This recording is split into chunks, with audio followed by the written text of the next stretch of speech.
بسم الله والصلاة والسلام على رسول الله وعلى آله وصحبه أجمعين أما بعد عن جابر بن سمرة رضي الله عنه قال قال رسول الله صلى الله عليه وسلم لينتهين أقوام يرفعون أبصارهم إلى السماء في الصلاة أو لا ترجع إليهم رواه مسلم۔ محترم مسلیان کرام، ہم میں سے بعض احباب کی یہ عادت ہوتی ہے جب وہ نماز پڑھتے ہیں تو نماز پڑھنے کی حالت میں بسا اوقات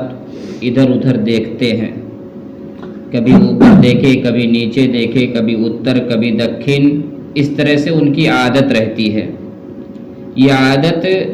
بہت بری عادت ہے اور اس کے لیے حدیث کے اندر وعید وارد ہے۔ راوی حدیث جابر بن سمرہ رضی اللہ تعالی عنہ ہیں، بیان کرتے ہیں کہ رسول اللہ صلی اللہ علیہ وسلم نے فرمایا لَيَنْتَهِيَنَّ أَقْوَامٌ يَرْفَعُونَ أَبْصَارَهُمْ إِلَى السَّمَاءِ، وہ لوگ جو نماز میں ادھر ادھر دیکھتے ہیں، آسمان کی طرف دیکھتے ہیں، ایسے لوگوں کو باز آ جانا چاہیے۔ أَوْ لَا تَرْجِعَ إِلَيْهِمْ، کہیں ایسا نہ ہو کہ وہ نماز کی حالت میں آسمان کی طرف دیکھیں اور اللہ رب العالمین ان کی آنکھ کی روشنی کو کھینچ لے،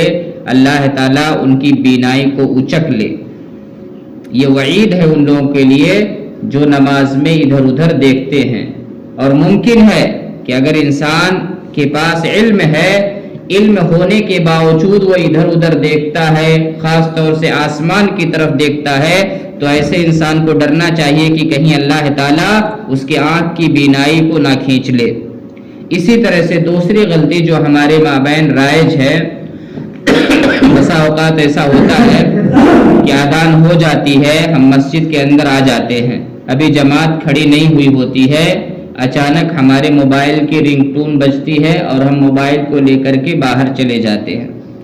بات کرنے لگتے ہیں۔ یہ بھی غلط ہے۔ راوی حدیث ابو شعثہ رضی اللہ تعالی عنہ ہیں، بیان کرتے ہیں کہ ہم ابو ہریرہ رضی اللہ تعالی عنہ کے ساتھ مسجد میں بیٹھے ہوئے تھے، اذان ہوئی، اذان کے فوری بعد ایک آدمی چلتا بنا، تو اس پر ابو ہریرہ رضی اللہ تعالی عنہ نے فرمایا اما ھذا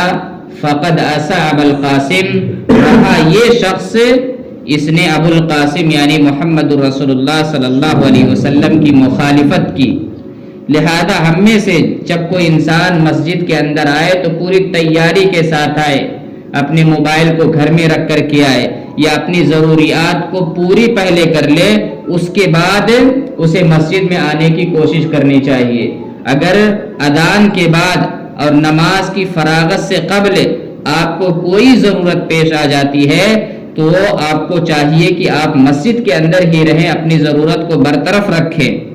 اپنی ضرورت کو برطرف رکھنے کے بعد آپ مسجد سے نکلنے کی ہرگز کوشش نہ کریں، کیونکہ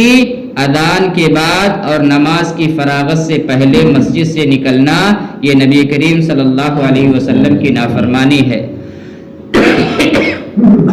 اسی طرح سے تیسری غلطی جو کہ جمعہ کے دن ہم لوگ کرتے ہیں، جمعہ کے دن جب خطیب منبر پہ چل جائے اور مؤذن اذان دے رہا ہو تو ایسی صورت میں دیکھا جاتا ہے بعض احباب آتے ہیں، کھڑے رہتے ہیں۔ اب وہ ہو سکتا ہے کہ اذان کے اختتام کا انتظار کر رہے ہوں، اور یہ بھی احتمال ہے کہ وہ اذان کا جواب دے رہے ہوں۔ ان دونوں صورتوں میں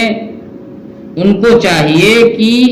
اذان کا جواب نہ دیں، پہلے سنت کی ادائیگی کرے۔